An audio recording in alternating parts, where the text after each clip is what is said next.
जळगाव शहर महानगरपालिकेत 80वा स्वातंत्र्य दिन उत्साहात आणि देशभक्तीपूर्ण वातावरणात साजरा करण्यात आला। महापालिका प्रांगणात महापौर दीपमाला काळे यांच्या हस्ते ध्वजारोहण करण्यात आले।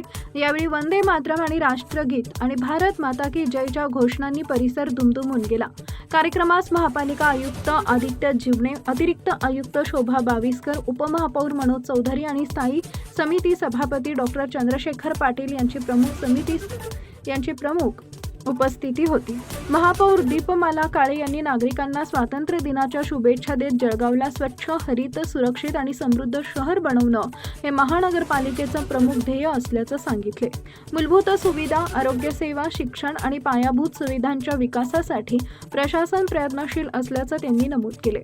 शहराच्या विकासासाठी नागरिकांचा सक्रिय सहभाग आवश्यक असून प्रत्येकानं परिसराची स्वच्छता राखावी, वृक्षारोपण करून झाडांचे संवर्धन करावे, सार्वजनिक मालमत्तेचं रक्षण करावे आणि कायद्याचं पालन करावे असे आवाहन त्यांनी केले। कार्यक्रमास गट नेते, नगरसेवक, अधिकारी, कर्मचारी आणि नागरिक मोठ्या संख्येने उपस्थित होते। टाइम्स ऑफ महाराष्ट्रसाठी जळगाव जिल्हा प्रतिनिधी विनोद पवार यांचा रिपोर्ट। त्यांचा अभिमान त्यांना वाटला पाहिजे। माझे शहर, माझी जबाबदारी ह्या भावनेतून आपण सर्वांनी एकत्र काम करूया। आज तिरंगाला सलाम करताना आपल्या मनात एकच भावना असू द्या, देश प्रथम, नागरिक प्रथम आणि जळगावचा विकास सर्वात प्रथम।